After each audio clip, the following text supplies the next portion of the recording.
Horror कहानियाँ थी। बुरा साया पार्ट 2। क्या हुआ माँ, इतनी परेशान क्यों लग रही हो? क्या बताऊं बेटा, लोग ना फोन करके कुछ भी बोल देते हैं। तुम्हारे कॉलेज से फोन था। हाँ तो क्या कहा उन्होंने? मैं तो छुट्टी की एप्लीकेशन देकर आया हूँ। माँ क्या कह रहे थे वो? नहीं बेटा, जाने दो ना, ऐसी ऐसी बातें करते हैं कि मन खराब हो जाता है।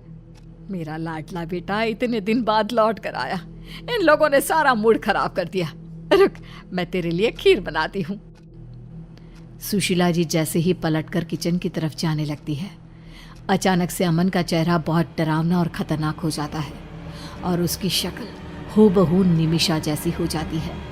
अपनी गर्दन टेढ़ी करके अमन धीरे से कहता है, कॉलेज वाले ठीक कह रहे हैं माँ, आपका बेटा तो कब का मर चुका है। यहाँ पर आपका बेटा नहीं बल्कि मैं, निमिषा।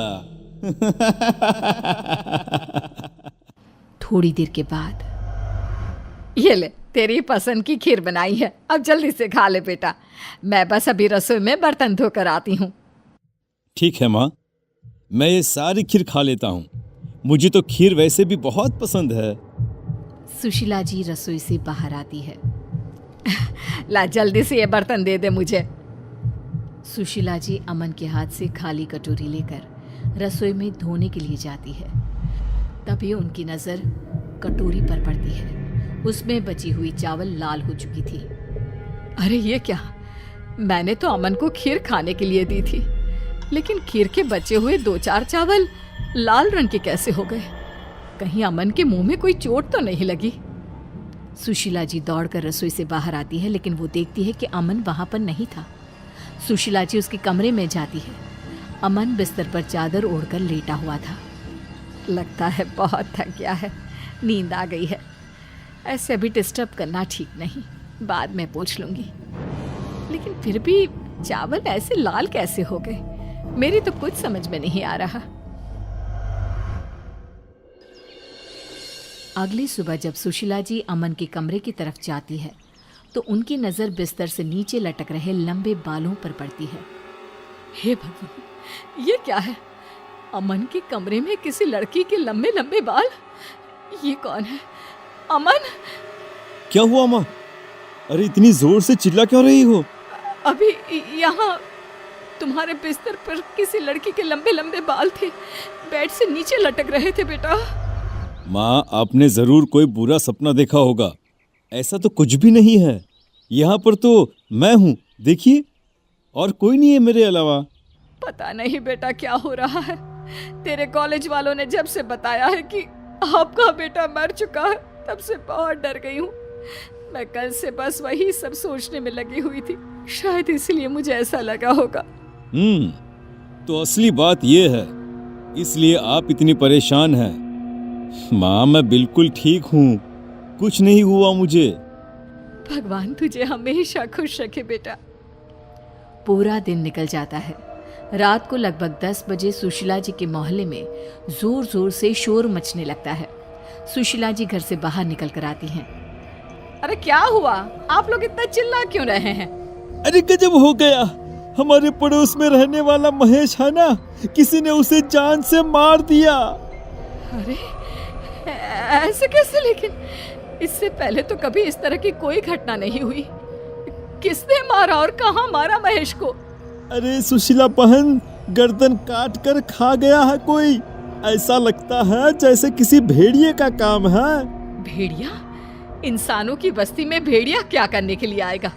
ये आप कैसी बातें कर रहे हैं भाई साहब? अरे सुशीला जी वो सही कह रहा है, खिड़की दरवाजे अच्छे से बंद करके सोइए।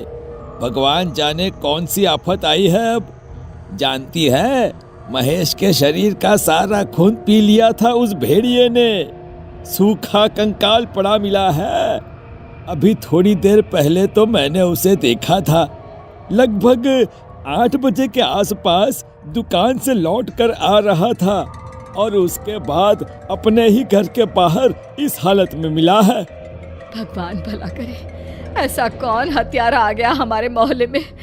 अच्छे से दरवाजा बंद करके सो जाती हूँ। माँ आपको डरने की कोई जरूरत नहीं है, मैं हूं ना आपके पास। अच्छा ठीक है बेटा, तू अपने कमरे में जाकर सो जा, मैं भी जाकर सो जाती हूँ। सुशीला जी डर के मारे अपने कमरे में जाकर चुपचाप सो जाती है।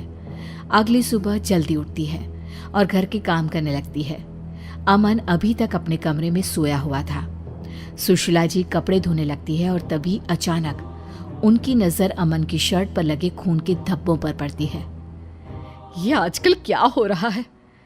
कहीं अमन को कोई बीमारी तो नहीं हो गई?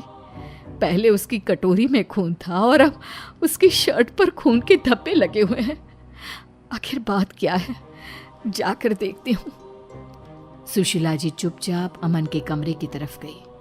उन्होंने देखा कि बेड पर कोई लड़की थी जिसके लंबे लंबे बाल लहरा रहे थे। उसका चेहरा दूसरी तरफ था।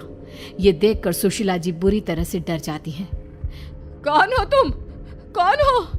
और यहाँ मेरे बेटे के कमरे में क्या कर रही हो?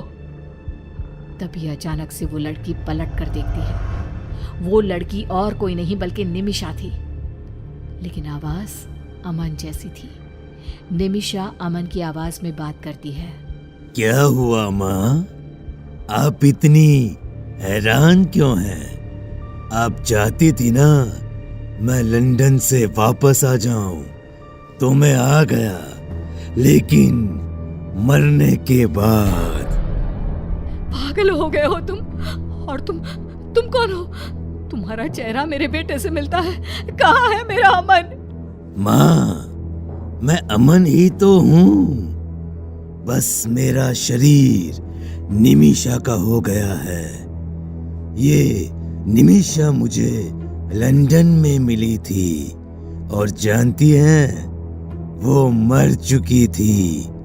बस मेरी आत्मा ने निमिषा का शरीर ले लिया, तो अब से आपके पास निमिषा और अमन दोनों रहेंगे माँ। और इतना कहकर निमिषा जोर जोर से हंसने लगती है। ये देखकर सुशीला जी वहां से भागने की कोशिश करती हैं, लेकिन निमिषा अपने लंबे बालों से एक रस्सी बनाकर सुशीला जी को पकड़कर खींच लेती है। माँ, आपको डरने की कोई जरूरत नहीं है।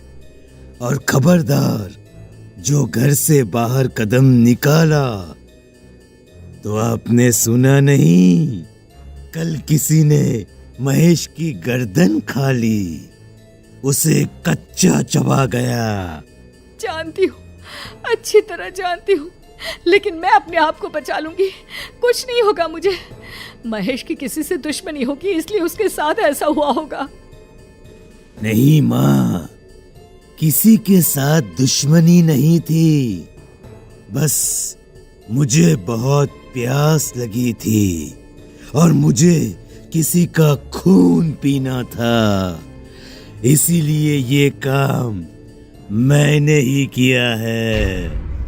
क्या तुमने? मतलब वो भेड़िया कोई और नहीं बल्कि तुम? हाँ, भेड़िया कोई और नहीं बल्कि मैं हूँ। और जानती हैं, मुझे अब फिर से बहुत प्यास लग रही है, खून पीने का मन कर रहा है, और आप मेरी आंखों के सामने हैं, तो मैं किसी और के पास क्यों जाऊं?